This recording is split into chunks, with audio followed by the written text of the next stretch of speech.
this show off. For those of you that have been before and have had at least one coffee, you'll know that I'm not Tim, who normally hosts, Tim Elliott. Unfortunately, he sends his apologies, he's not very well, so I told him to definitely not come in. So you've got Where's Wally, as my children have already told me about 3 times this morning. So I'm leading you through a bit of the start, and then we have got the amazing Dean, who will do a much more professional job than I will. Anyway, I've got a few bits I have to tell you about. Creative Mornings is, if you don't already know, part of a massive global kind of movement. It's all for free, and it's all about getting creative people together across the globe. So let me just move this along. There are some, I think the board is having a little moment of feeling sad and not catching up. There we go. So I'm going to read it out from here because these are Tim's notes, so forgive me. Our global partners are companies that believe in the magic of our creative community and want to help us grow so that we can help them grow.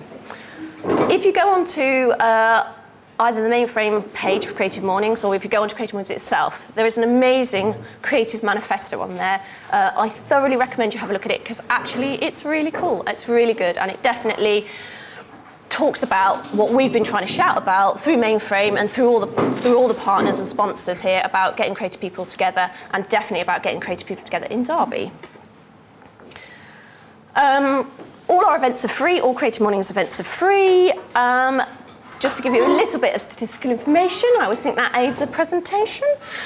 207 cities across 65 countries. Some of the newest chapters, I might get you to say a little woohoo to one of them. We have, forgive my pronunciation if anyone is from Belgium, Ghent in Belgium, Ulaanbaatar in Mongolia, Fort Worth, hopefully I've got that one right, in Texas, and Bristol. Woohoo! So any of those, would we like to say a big Creative Mornings good morning to, let's go for Ulaanbaatar in Mongolia. So if you could just say good morning Mongolia and give a wave, we'll send them this little clip. So if you could just wave and say good morning Mongolia. So they'll be having their Creative Mornings. It might not even be morning in Mongolia, so I'm not quite sure when they'll see it, but yeah, we'll send them this little clip. Okay. So for those of you that have seen us on the social, our topic this month is Muse. It was chosen by the Dubai chapter, so different chapters, eventually Derby will get to choose. Different chapters get to choose the theme. They've chosen Muse. It was illustrated by Shahul Hamid, and it's presented by the global partner MailChimp. So there we go. Whew, I've done my bit. There is more of me at the end, I'm really sorry. But for now, you have the amazing Dean talking about Muse.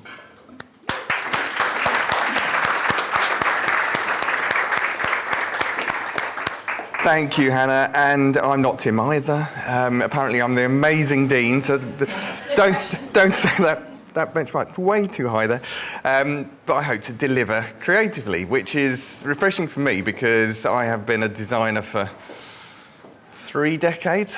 I did start very young. I always put that in there just to say that, we'll go with that.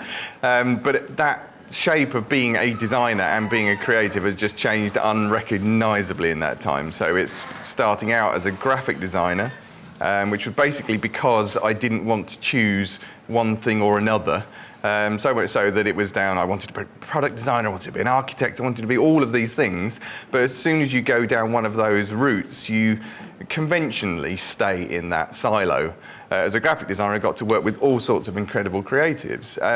But what it did do was it meant that it made you a bit of a jack of all trades, master of none to a certain extent because I wanted to work in the other areas. When I say that's changed unrecognisably, it's because in the last decade, that's become so much more technologically involved. Now, I've always been an absolute geek as far as loving the tech, but not just for the sake of it. It's what can that do for us? How can that work with us? How can that work for us?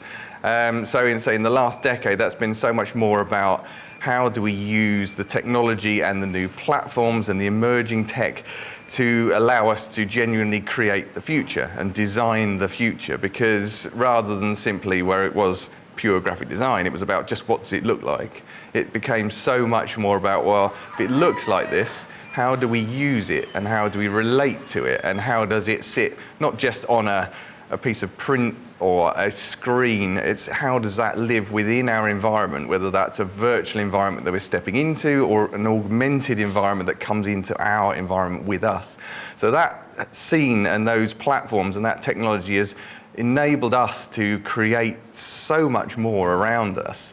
So that mere humble graphic designer that I started out as has actually been the perfect grounding for me as now an innovator and technologist to think about actually that having that creative background is the perfect thing to feed into knowing how you are going to design the future. So Muse and my musings. Well, first of all, I thought, hey, what tangents can we take this off in? So there's Muse, so I'm not going to do anything about cows. Technically, I have. And Muse, so we're talking about architecture, so it could have been anything, and then the scope of the physical world and the things that we lead it onto. It's not that. Or it could be a fantastic new brand that's actually. It's competing with the likes of Pinterest, so which is Muse, and technically it's my ooze, or your ooze from Caster Shoes, which I just made up for the sake of this, but I will go on to that. So that even playing with the language, now the language is something that fascinates me as well because you think about as a designer. Back to those silos again, what do you sit in? Something that's, again, in about the last decade, so much more of my life has revolved around writing. Now, the creative act of writing. Now, at school, creative writing was about once upon a time, and what did you do over the summer, and what could it have been? And that's great, that kind of thought process and being creative with those words. But to me, writing is about expressing your inner thoughts. Not necessarily the things that are simply personal to you, but what do you do and how do you inspire other people? Or how do you take them on a journey with those words? And it's a really, really, it's a fascinating way of blurring those boundaries again, because as a designer, you could become very fixed on how does it look. But if you can talk about how does it make you feel? How does it make your audience feel? And not simply at that starting point where you have that muse and you have that moment, but where do you take your audience and where do they get to and how do they feel and how do you continue that on as well? It's not simply that here's the brief, we've delivered on the brief, because there's very few things now that exist like that. It's about how do we take someone from here and begin that journey. It's a massively overused word, journey, but it genuinely is, because there shouldn't be an end point to this. So the more sensible approach. Let's go back to the word muse again. So for me, there's a number of things that muse means. So it's inspiration. It's the things that inspire you, be that physical, be that visual, be that audio, be any of the things that surround us, and how are we inspired? And that then takes us on as designers and creatives to how does that influence us creatively? So what do we do as a result of having been inspired? And that stimulation is an interesting thing here as well, because the inspiration is the thing that says, wow, what can I do with that? What am I going to do? But the stimulation can be just that spark, that lightning strike, that moment, that the thing that you say, wow, I love that. That's something that you may not know why you love it. You may not know what you want to do with it or where it's going to go, but it's that thing that you see or hear or do, so much so in experiential now as well. And that can be that single moment that makes you think, right, that, I love it. You don't need to know why. Too much of the time, everyone immediately then wants to analyse something. Some of the greatest things that we experience and love are there that we do not need to explain immediately. Of course, we can get under the surface, we can unpick it, we can decide what we do with it and where we take that. But that lightning strike and that moment is the thing. Love it, enjoy it, and be inspired by it, but really savour the lightning strike. So all of those things, that's to me, that's a little set of things that describe the word muse for me. But personally, the things that do inspire me. So I love cars. I'm in the fortunate position within those, I mentioned the 3 decades, probably at least 2 of those have been in the auto industry, in varying shapes and forms. So a little bit like that journey of being a designer has gone from particularly for automotive, it's been entirely outside the car. It's been the marketing, the branding, the things that people see that drive them to a physical dealership that make them possibly want to buy a car, and then you occasionally then get bombarded by leaflets and things that would have been just something printed that then became something digital, that then became something that you never really stepped away from. So whether that be the experience of loving a brand, the experience of how all of those touch points that you live with in essentially a 3-year cycle as we have now. Every 2 or 3 years you're then pestered by the dealership to keep you within that brand. That's not that you just get a leaflet in 2 years, in 3 years. That's how are you encouraged to keep within that brand.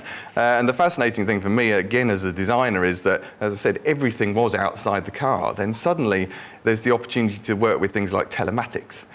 So the car itself is telling something that's in your pocket, what your car is doing, where it is, what it needs, what you could possibly do to re-engage with that brand in some way and re-engage with the physical thing that sits on your driveway. And then, even further than that, is the fascinating thing to think about what are we doing in cars when they're driving themselves. So that the autonomous future is fascinating. Again, going full circle as a designer, what do we design and offer as an experience to people that are no longer sitting there holding a steering wheel, they're experiencing whatever digitally we can offer them inside that amazing vehicle that's steering itself down the road. But retro tech is something that inspires me within automotive. So all of that stuff that I've done as a designer, that's fantastic. But that's actually a byproduct of being a massive petrol head. The fact that I love cars is something that is essentially my muse, because I love the things that are being designed and all of that content that works around it. Fascinated by it, love it, enjoy the look of it and the feel of driving them. So retro tech is an interesting thing because it's kind of the extremes. So there's modern interpretations of classics. Now, putting that into play, so those 3 decades again, I've done a lot in those 3 decades, but it's not moving from one thing to another. So art has always been a big part of my life. And when I went to college, it was a choice between being a graphic designer or a fine artist. And essentially I wanted to come out at the end of an education with a piece of paper that said, congratulations, you may qualify for a job. Instead of, congratulations, you can sit in a loft or on the street. So art wasn't actually the thing to have spent 3 years qualifying for. So I've kind of gone in and out of it, and 20 years ago I was a celebrity portrait artist, which was fascinating because, again, the human face is one of the most incredible things looking around this room. I'm saying you're all incredible, but you're all fascinating and utterly individual. We have no identical twins in the audience that I haven't spotted. That does mean that you are all identical and you are all identically fascinating, because behind every face is a character, is a story, is a life. And the beauty now for me is that I get to combine not just being fascinated by cars, working with them, but also creating something. Wow. There's obviously far too much hot air in the room, so the windows have opened. So the automotive art is something that's kind of gone full circle with portraiture. I still do that. But now it's getting under the skin of those vehicles, those brands, and creating something that is in the essence of them. So a collection of those there. So then, within design, how does that, so for example, the retro tech, that's the kind of the polar opposites there. We're taking inspiration from the past, we're creating new technology in the form that we have at our disposal today to create essentially classics that still get from A to B, which is a nice combination. So within some of the design work I've been involved in over the years, here's some examples for app development. So for the top here with Guinness World Records, the idea of that kind of juxtaposition is, here we have something obviously digital, but how do you make as much physical interaction with that in the real world? So within Guinness World Records app, we're able to use your fingers to run alongside Usain Bolt to try and beat his world record, to scale obviously. But the beauty of that is to then think genuinely, how do you use the things at our physical disposal to make that digital enhancement and genuinely add some value? So Journey to the Exoplanets with Scientific American, you used your iPad to pan around the surface of imagined planets. Doctor Who encyclopedia for the BBC, this was using the TARDIS itself to spin a 3D TARDIS to offer up the navigation for the ways that you kind of dived into various parts of the encyclopedia. And then in the corner here, for Warner Music, the Doors app, where you actually could thumb through some of the original FBI case files for when Jim Morrison was arrested. And so, but this was about bringing kind of the paper, the relevance of paper, right? Because so much, we went through a phase where it was, let's simulate a page for the sake of it, rather than it actually adding any value. If you've got a digital device that doesn't need pages, then you don't need to create them. But this was a way of dropping that into something and still adding some value. So, the power of random. Now, this is a bit like that lightning strike. The thing that fascinates me most within creativity and design is not simply that brief that says, so the brief has passed through the hands of, as designers, we always love them and us, through the accounts team. So the accounts team has decided what the design team is going to design because they know best. But actually, they realise they know best because they know the client, and there's that level of detachment. Rather than having everyone sat around the table to discuss what may be the best answer, we get given and fed through the system the idea and the structure of what it is that's going to be created. Now, that doesn't leave a lot of room for random. Now, the power of random. So, and I've talked about this in Pecha Kucha recently, which was, I love the concept of a library. Now, Google is brilliant for searching for something you want to search for. So if you put in your search term, I want to find the best designed logo, I want to find the most amazing car, I want to find the incredible painted landscape, I want to find all of these things, that's what you're searching for. And those results will be exactly what you've searched for, or what someone else has created as a basis of something they've been searching for. What you can do with a library is genuinely walk into an environment where you can randomly walk anywhere, any shelf, any book, in any section, and pick it off the shelf. And that can be your starting point. Now, that's a great challenge, a creative challenge if you're going to start out with a blank sheet of paper from a brief that says it must be this. Now, the result of what this must be is equivalent to the Google search, because if it must be this, the Google search is I will search for this. Now, if you walk into a library and randomly go to any shelf, to any book, and you take that out, that challenge is to then say, right, well, if this is my starting point, let's see what I can creatively do with that to shape it into the thing that we are meant to be delivering. Now, another example of that is, rather than Googling something, now Twitter has been my go-to place for not just inspiration, but it's been for information, for finding out something yourself. So Facebook is very good at delivering everybody else's thoughts, whether you want them or not. Everybody else's visuals of cats and everything else, great for entertainment, great for all of these moments. But Twitter is something based on the people that you follow. If you're following them in the right areas, so for me, and as an innovator and looking for emerging technology, a lot of those come from knowing the right people that are within startups, within that ecosystem, and the very beginnings of a conversation between two other people even, is the place for not just inspiration, but that level of conversation that sits underneath everything else. It's not arguing about Brexit. It's not talking about the hashtags for inspiration in the run-up to the weekend that everybody is then passing on. It's talking about that underlying conversation. And you have to go and look for it. Surprise, surprise. It doesn't just come to you like the Google search. You have to go and look for it. And that's a great way to do it. And it feels as if you're putting in the legwork. But Facebook has its place because the thing I love about Facebook is how shit it is, particularly Facebook Marketplace. Now, this is my comedy inspiration. This is where I would dip into when Brexit and everything else gets too much. And then this is the best example I've found of how appallingly everything that's listed on Facebook Marketplace is. So we'll start at the top here in the smallest print. So this is in the musical instruments section. Right, so heading is bongo. And the price of this bongo is £123,456,789. And the text underneath is, any bongos for sale? And the picture is a lorry full of monkey bikes. That's not it. No. It's the posting that keeps on giving. Because as if a picture of a lorry full of monkey bikes that was trying to sell some bongos wasn't enough, we've then got, because you can't quite see it in this light, there's someone leaning into the cab of the lorry, and you can see the crack of their arse.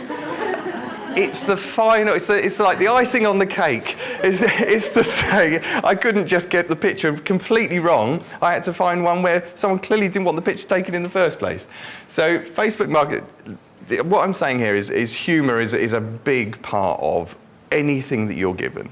From the most serious subject, from the most engaging piece of content that should never be something that is entertaining an audience. A key point to all of this is making sure you're enjoying what you're doing. You know, that Muse, that lightning strike is not just about being the most serious, heart-rending, inspirational, fantastic thing ever. We've got to be able to laugh about these things from the point of just saying, look, give it some distance and allow me to come back again. Do all of that research, do all of the things you need to do, but make sure you've got a chance to step away. In the same way that you would do with a piece of artwork. At key points, you can get so involved in something that you need to be able to step away. And that is so, so important. So, as if I'd planned it, I will step away to a whiteboard. Now, all of everything I've been talking about there, particularly when I was talking about the Muse and the Muse, designing something for this to talk about an imaginary Pinterest rival. What I'd like to do here is my one piece of audience participation. Now, I hate audience participation because mostly it involves humiliating people. I will only humiliate 97% of the audience. I won't, I'm joking. What I will do here is ask for 3 words. I've got a selection, this is brilliant, I've got a selection of markers here. Now, it's great. I thought it'd be like a red one and a blue one and a black one. That's quite conventional. The beauty of this, because we're creatives, clearly I've got a green one, I've got an orange one, and I've got 2 different shades of brown. Now, and to be honest, I wasn't planning this, but I've now thought, well, it's rude not to take advantage of the brown. I might as well do an owl. God, I was going to go all Rolf Harris then, but you can't anymore, can you?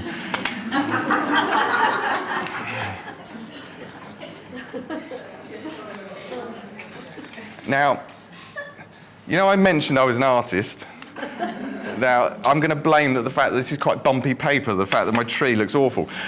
So I'm going to go with orange for my 3 words.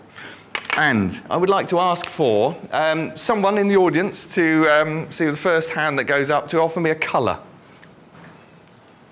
Okay, purple. Right, so we've got... Oh, look. This is brilliant. This is the orange pen. That's amazing. Let's see what happens next. Oh. Wow, that's amazing. It's like rainbow pens. What will we get next? I feel like I'm going to go with the green. Okay, now, an animal. Oh, that was very quick. Guinea pig. Okay.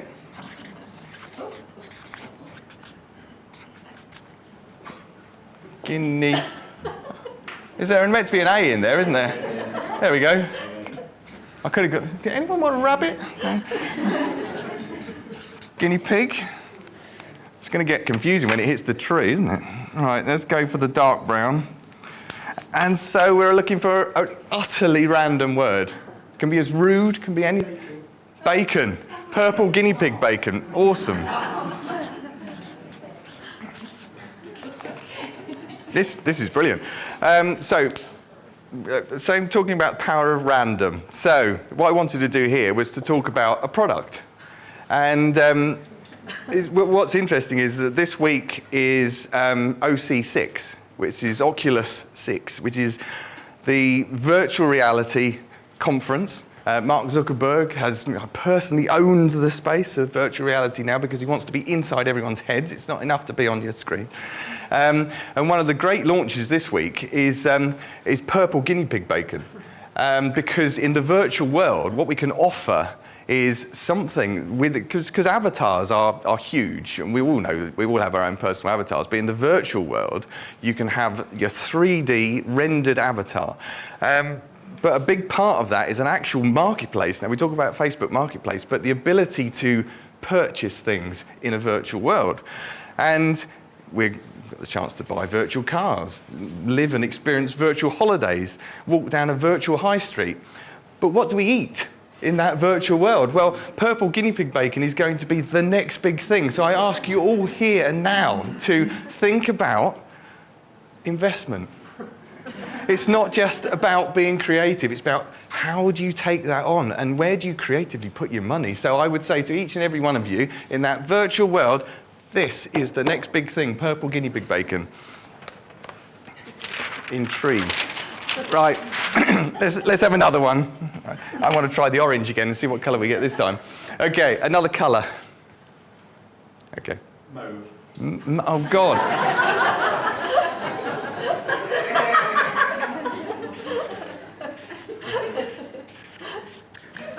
We right with that? Yay, let's go. And, I saw a hand almost going up there. I forgot what my next word is. This is why I've got the pad, so that I don't just offer you something. I can remember what the words are. I can't even remember what the things are. Animal. Okay. Aardvark. Brilliant.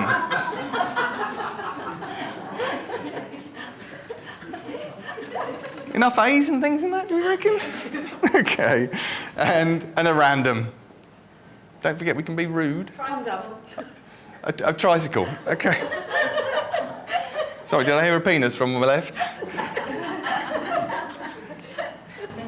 If it's mauve, you've got a problem. Sorry. Mauve aardvark tricycle. Okay. So, talking about the virtual world, let's talk about the real world. There's a thing about the high streets where we're talking about how it's increasingly taken online, how that digital world is taking over on the fact that we're there in the physical world. Today is a great example of us being in a physical environment. And what you can take from that is a great experience with real humans meeting, eating bacon, sausage, aardvark meat. But there is a new opportunity in the physical retail environment where there are pop-up stores increasingly appearing, but these are taking advantage of the fact that you're catching people on the way past. Now, one great way to do that is to not just have the pop-up store itself, but be able to move around that physical environment. So if you're in not just a high street itself, but if you're within a big shopping centre, you're placing things on a moving vehicle, and that is a tricycle. Now, someone simply on a tricycle moving around there wouldn't be enough to capture someone's attention, but an aardvark on a tricycle would. Now, I don't know about you, I know that an aardvark, because I'm particularly into aardvarks, they're a kind of a browny greeny colour, so I'm told. Now, a mauve one, that's going to capture your attention. So if you're passing by, if you are in the middle of Derby and you're thinking, I'm just going to go off to the shops regularly, there's a pop-up store over here for Tesla. That's the future. They want you to download cars from the internet, but they're doing pop-up stores. They're making these things, bringing it to us, a retail environment. What we're doing here with mauve aardvark tricycles is bringing people not just simply to the centre to purchase these things, but they're bringing people to the store within that centre. So you're going to see things that be like the Pied Piper of Hamelin following these mauve aardvarks on tricycles exactly to the stores. It's the future. You've heard it here. One last one, as it's 3 words, let's just do 3 things. Okay. Oh, God, hands up already. Colour.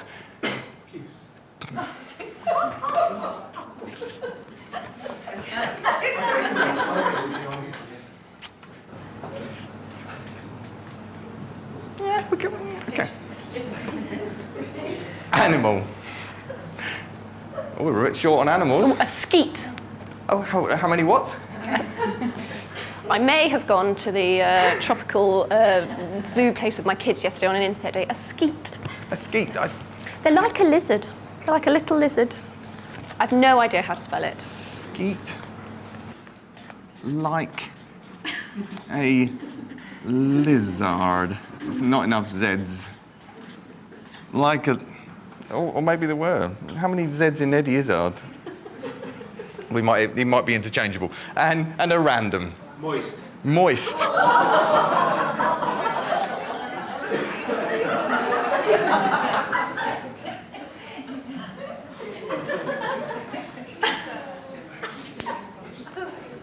Okay. Few skeet moist. Now, I hate to go back to virtual reality again. I do hate to go back to virtual reality. I spent 48 hours in VR a couple of years ago, and it was awful. It was something to learn how physical environments affected you in virtual environments. And I got my first tattoo in there, and I was strapped to the top wing of an aeroplane. I say it was awful. The visuals looked amazing. After 48 hours in VR, awful. Don't attempt it. But this is something that works perfectly in VR. Simply because the more physical experiences you can have whilst in a virtual environment, the more realistic it feels. And one of the things that actually makes you feel painfully and unsufferably real is when you're moist in VR. Now, I can't begin to explain how terrifying it is and how moist it makes you when you have a skeet climbing up your trouser leg. Now, it feels utterly realistic.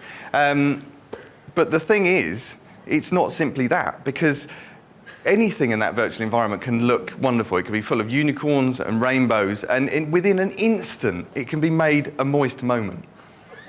Now, there is a huge, now we've talked about investment here, there is a huge investment opportunity for a different kind of moist moment. But that's not what we're talking about here. We're talking about skeet moist moments.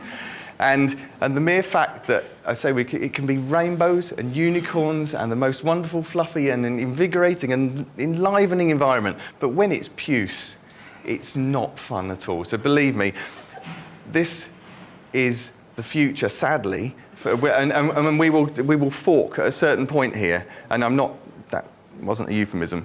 Now, what we will do here is we will have that dystopia and utopia. Now, we've got the utopia with the unicorns and the rainbows, and we've got that horrendous dystopia with the moist skeet puce moments. Thank you. Didn't think I'd end on that.